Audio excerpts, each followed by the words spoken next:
Hello, hello, and welcome to another edition of Wander Muse, the podcast that showcases creatives to give them an opportunity to share with the world how they're making it a better place. Head over to wanderandmuse.world to take a look at all the past episodes, or find Wander and Muse with Heather wherever you listen to podcasts. Okay, let's get started. Today, my guest is Albert Chamillard. I'm very excited to talk to you. Hello, hello. Hello, how are you? I'm doing well. Thanks so much for being here. Of course. So I'm pretty familiar with your artwork. I feel like I've seen it around town for a number of years now. Yes. But go ahead and tell the listeners just that quick little bio of what your artwork is all about. All right. I'll try to put it in that context of, you said making the world a better place, because I don't know if I'm making the world a better place. Sure you are. You're leaving something behind. Leaving something behind. There we go. I am an artist who lives and works in Tucson, Arizona. I've lived here for 30 years. I've been an artist since before I can remember. I started drawing as a very small child. I had older siblings who were artistic and had me drawing at the kitchen table. And so I've done it for close to 50 years now. Fantastic. Now, are your parents artistic? Yes and no. Because you were in a household where it seemed encouraged, at least, if all your siblings were doing it. It was, it was an inexpensive activity. True. Like it is now, still today. If you have 4 kids, like my folks did, you set them up with some blank paper, some crayons or pencils and pens, and you just let them go to it. And we were very encouraged to do that. My dad was an electrical engineer. But he could render really well. I remember watching him just kind of bored. If he was on the phone or something, he'd just be kind of doodling, and he would do sord of architectural renderings, bridges, doors, buildings. Oh, that's cool. Yeah, it was very cool. And I remember being surprised because he'd never talked about it, and he didn't even really talk about liking art, but he could render really well. From his head, from his imagination. Right. My mom had some artistic skill, definitely. She was more into writing, but she could render a little bit too. But it was my siblings and I who got it. My 2 oldest sisters were both very good at drawing. I remember as a kid.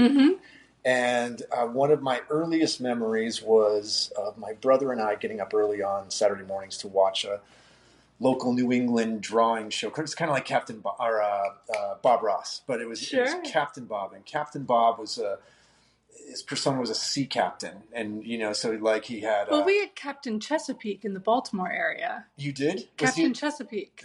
This was not Captain Bob. Was different. Okay, yeah, I was going to say. Was he similar though? Was he like a he was not artistic, captain? But he was a ship captain, so that's why I was Captain like, Bob was like apparently when he was on land, he would draw. He would kind of break it down into elements, like you draw an oval, and then you make different circles and triangles, and it'll come out to be a fish, sort of thing, like that. Like he tried to... Like anyone can do it. Anyone can do it. You just need to know the building blocks of drawing. And my brother and I would follow along, and my brother was great at it. Like his drawings looked pro. Like, but was he older than you? Yeah, he was 6 years older. There you go. So this is important though, because for me, I would, I'd be going along and screw something up, and then I'd crumple up the paper, I'd start over. So it was a frustrating experience, but I feel like that frustration is why I became an artist now. Because if you just sit down and you can draw whatever you want to draw all the time, there's no challenge. You'll get bored. It's not interesting. You have to have... it has to be a problem. It has to be a challenge. It has to have some adversarial quality. I like that. You have to overcome. You do, and that's how you get better as an artist. And if you get to a point where it's too easy, you need to change what you're doing. Or at least I do. I don't know if everybody does, but that's how I came into this. Right. So anyway, I continued drawing all throughout, elementary and high school. Eventually went to the University of Arizona to get a studio art degree, and just never stopped drawing. I love that. Yeah. Now, what about your siblings? Did any of them go into No. art as a career? No. Okay. Well, my brother's a graphic designer. He sort of used some of that training and that thinking and that eye to do it. But I was the only one who pursued it as a full-time kind of thing. That's very cool. Yeah. And then, if you can remember, what was your very first art gallery show? Do you remember? Wow. Let me think. Right.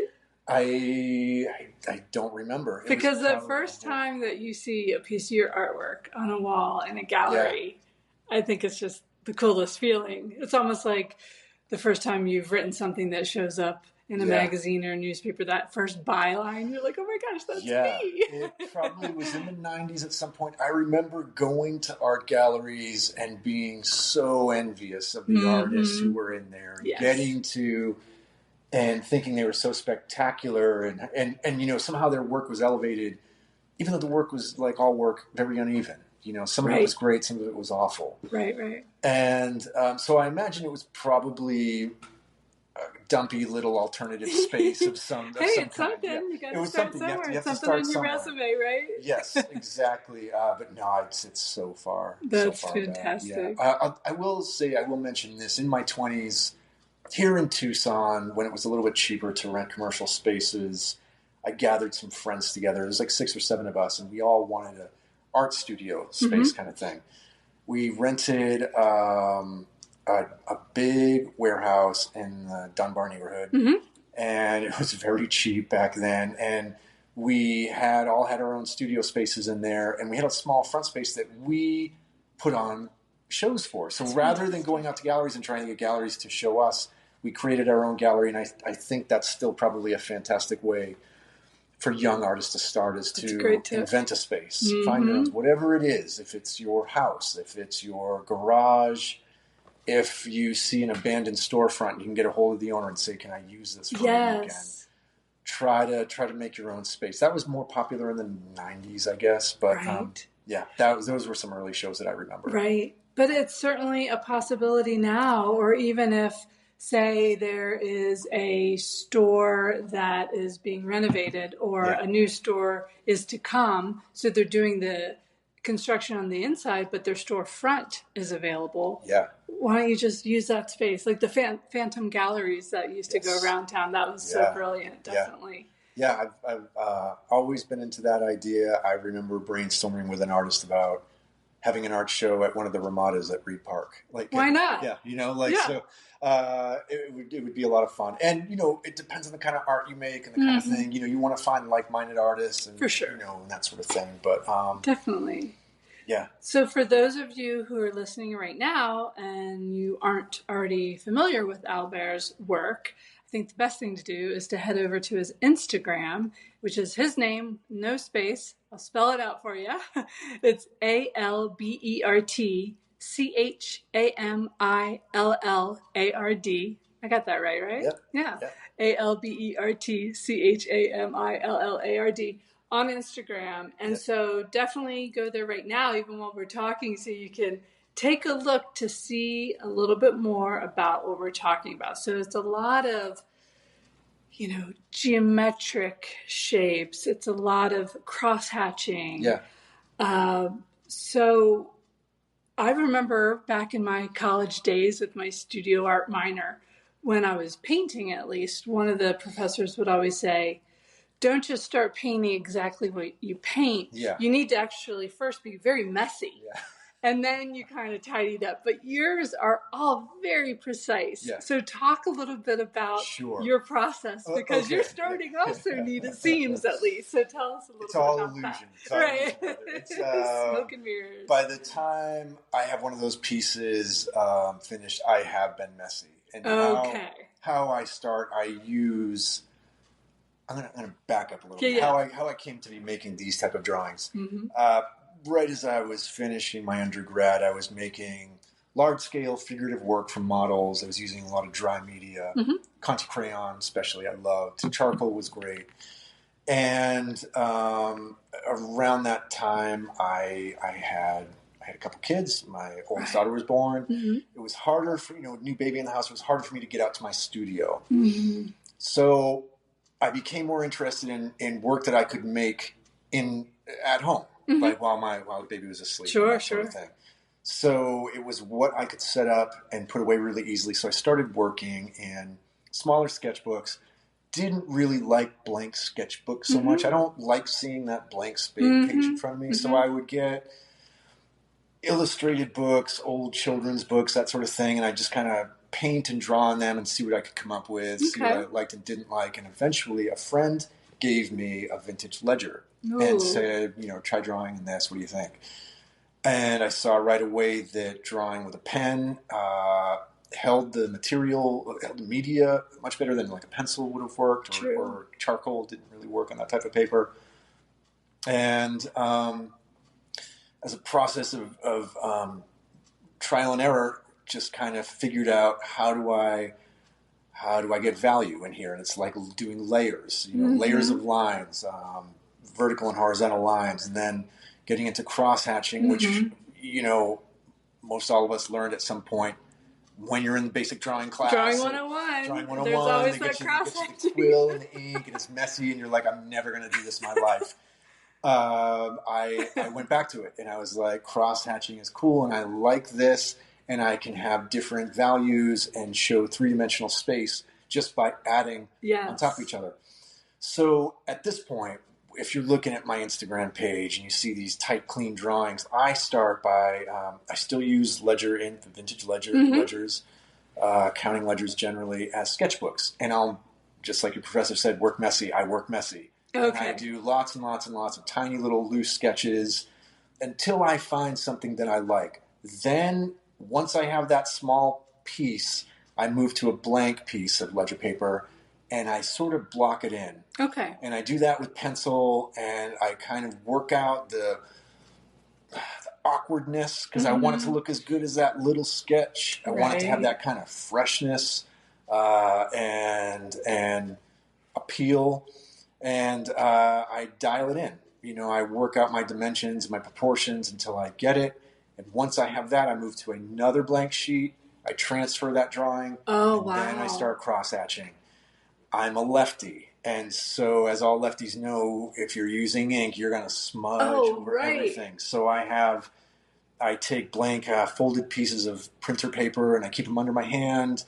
I'll use them as kind of blocking tools so I can start drawing on that, but then onto the ledger so it leaves a nice clean line. Okay. All kinds of tricks that I've learned to this point to get that really nice clean piece. And I'll mention that if I get to any point where I make a mess or I smear or smudge, I just start over. Do you? Yeah, I want it to be perfect. I do. I have an idea of how it's supposed to look, and if it doesn't look that way, I'm just going to start it over. Wow, so tedious. Now, what about writer's cramp? And what about like that stabbing in between your shoulder blades? Like, do you get that? How do you deal with those things? I was getting... I'll sometimes put Band-Aids on my knuckles where it's resting on the page because that'll start to hurt after a while. Right. Kind of just massage my arm out. Right. A little bit, that sort of stuff. But I don't know. You think about it, and you think about writers, Melville or somebody like that. They wrote all their stuff by hand. There were no typewriters. There was no printers. And so I don't feel like I'm doing anything that anyone writing a novel 200 years ago wouldn't be like. Exactly, right. It was. Yeah. And we were talking about how you take this two-dimensional paper, yet your drawing creates this three-dimensional looking image. So have you ever then taken that and actually created a three-dimensional piece with whatever? That's not a bad idea. That'd be kind of cool, right? Yeah, it would be cool. I've done the cross-hatching on three-dimensional objects once in a while, but it never really had the same. Right. I like two-dimensional artwork. Right. I like paper. I like flatness, and I especially like small pieces of paper. I like it because once you have it up on the wall, just like the piece you showed me over there, you have to engage with it a little bit more. You have to get up close. You can't sit in your chair and just see it and all the questions are answered. You have to get personal with it. Exactly. Yeah. Although I did see there was a three-dimensional piece that you had with the crushed cans. Yes. Talk about that. How did that come to be? Because it seems like such a diversion of what the other artwork I've seen of yours. So what I post on Instagram is, are the drawings that I'm kind of known for these days, but I make lots and lots and lots of work. I make all kinds of different stuff, and I always have. But I don't always, don't always want to show it. Sometimes I knew this show was coming up with those cans, and I wanted it to be a little bit of, not a surprise exactly, but I wanted people to, if they were coming in expecting to see cross-hatching stuff, to have a different perspective and say, okay, this is something different. Was that Pigeon Palace? It was Pigeon Palace, yeah. That's cool. Yeah. So you've shown there. Yep. And you're at Etherton currently now? Yeah, Talk about that. Etherton's my home gallery here in Tucson. They're fantastic. I had a solo show that ran from December 22 through January or February of 2023. Oh, fantastic. I've been showing with them for, I guess, 5 years now, and they're fantastic. Yes, fantastic. And now they have a new location. Yes, so that's very cool. Yeah, it's... I'm sure like everybody who's lived in Tucson for a long time, you'd miss that old location on the second floor, but I don't miss those stairs. Right. I know. Yeah. Definitely. Those stairs. No, everyone at Etherton is fantastic to work with. They're wonderful people. That's so cool. Yeah.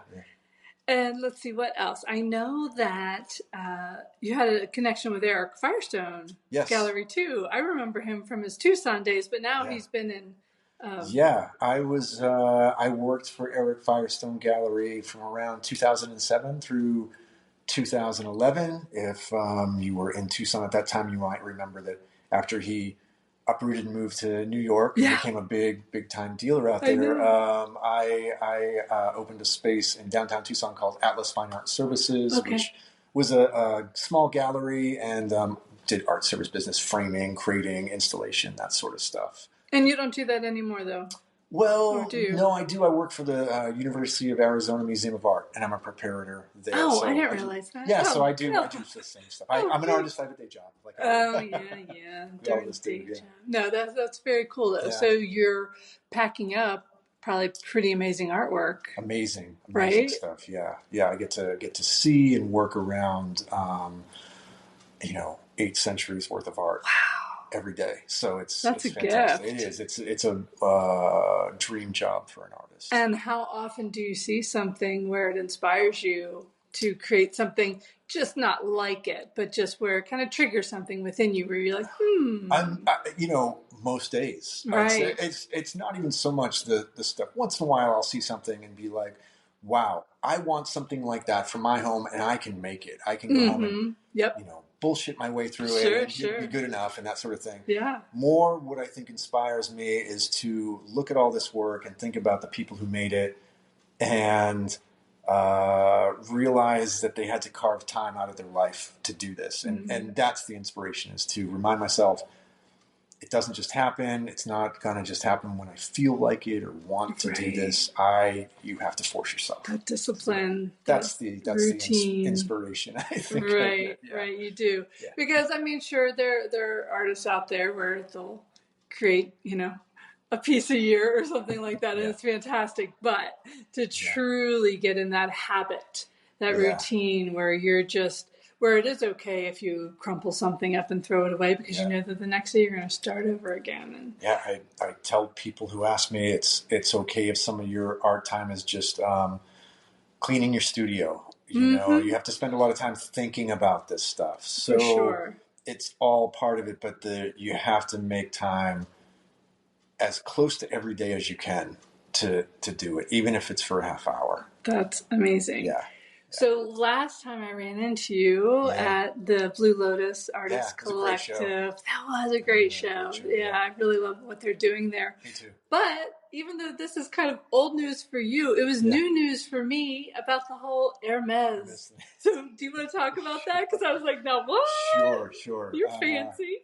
I know. That's real fancy. So tell the story about how that came to be and what's going on there. Yeah, it was...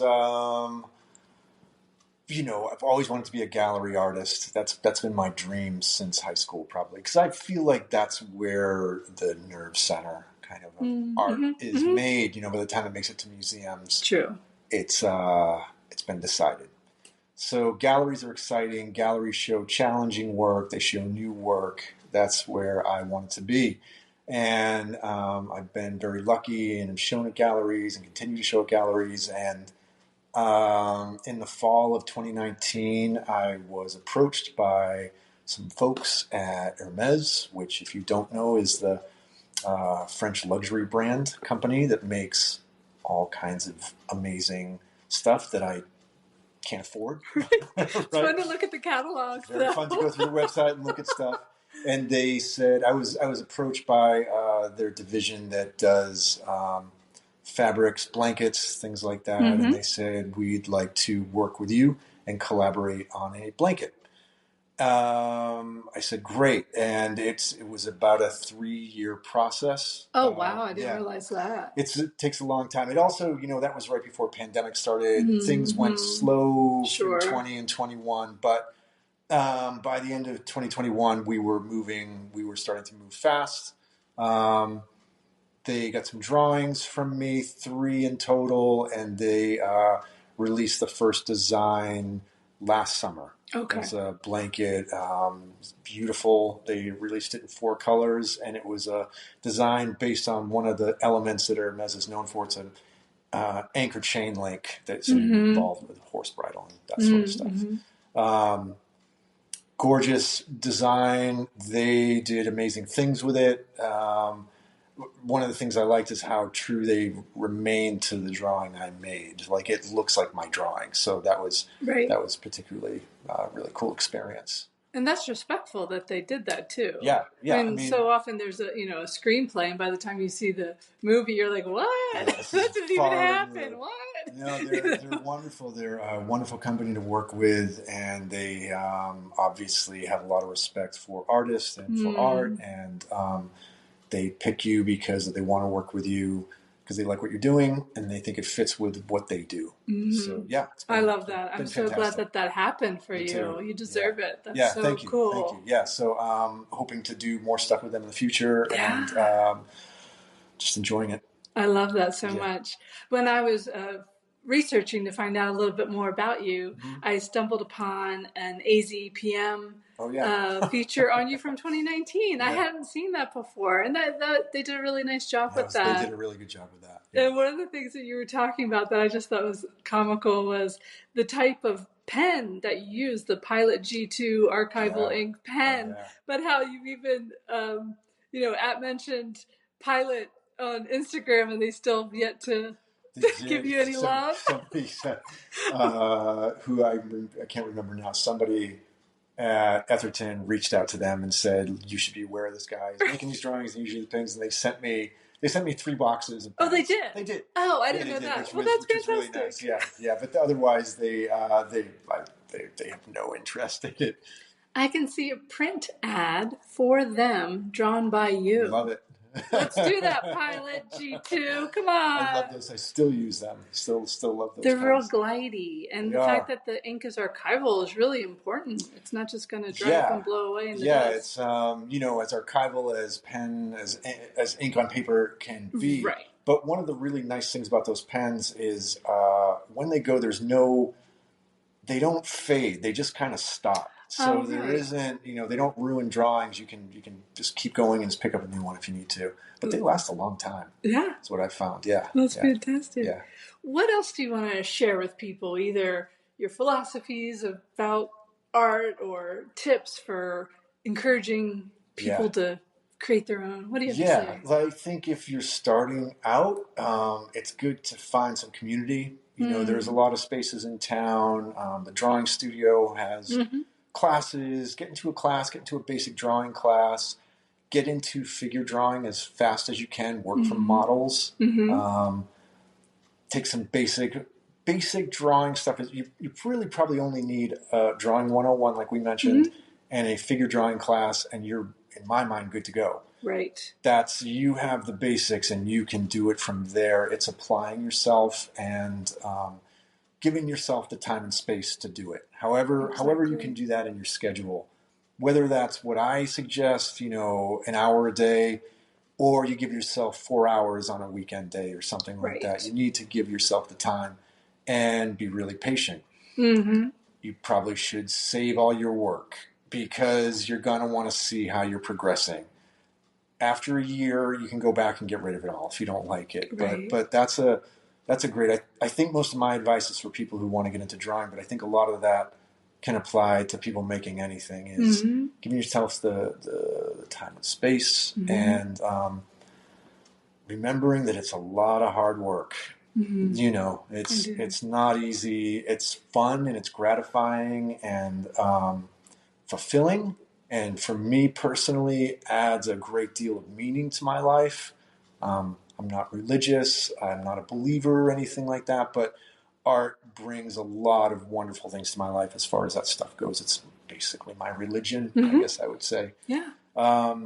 So I think that's all stuff to think about, and realizing that you don't have to be in galleries. You don't have to make products with Hermés to be an artist. Anybody's an artist. You know, I use that term as wide as possible. Right. So, you know, if somebody says they're an artist, that's it. It's good enough for me. But I do want to see what you make. Exactly. If you're saying you're an artist, you know, I want to know. I'm curious. Like, what kind of thing? Where are you coming from? Why do you make those things? Yeah. Yeah, I agree. And I would add to that, too, to dabble in all sorts of different mediums, too, because maybe you can think like, oh, I can't draw. I don't draw. Well, maybe drawing isn't for you, but even just playing around with some paint or playing around with some clay or that sort of thing, just to have that outlet. And when you get to a point with a piece of artwork, regardless of what it is, whether you're writing something, drawing, painting, sculpture, when it gets to that point where for some reason it's just feeling like stuck and you're just like, it's not quite working, don't give up. Yeah. You know, take a day or two and come back. You'll see it a little bit more objectively and then dive back in again. Because when you hit that challenge spot, that's when the real beauty happens sometimes. When you're like, oh, this isn't what I had in mind when I first started, but now I'm going to take this fork in the road and the outcome's going to be even better than my initial idea. Yes. Right? Yeah, absolutely. I'm also a big proponent of you don't have to spend a lot of money doing this. I love making work from readily available materials. Yes. Pilot pens you can get anywhere. Ledgers are found in thrift stores. Definitely. Crush cans, blocks of ice. I like walking around my house and thinking, what can I make here? And I've kind of always had that aesthetic a little bit. I like just making things out of just stuff that's lying around. The resources you have. Yeah, so you don't necessarily have to invest a huge amount of money. At the same time, there comes a point, especially I think when you're a student, where spending money on good materials that work with you instead of against you. Because there is a point where some materials are just so bad, you know, they're gonna no one can make anything good out of that. Yeah. So there has to be a balance, but you know, you play around with that stuff and you find what works for you, whether it's very expensive materials and equipment or stuff you find in your house. Exactly. Yeah. Exactly. Well, cool. Yeah. Well, thank you so much for your time. Of course. Thank you for having me. Of course. And again, if everyone wants to check out Albert's work, head over to Albert Chamillard on Instagram, AlbertChamillard. And definitely follow Wander Muse with Heather on Spotify, Apple Podcasts, wherever you listen. Go out and create something today. Thanks for listening.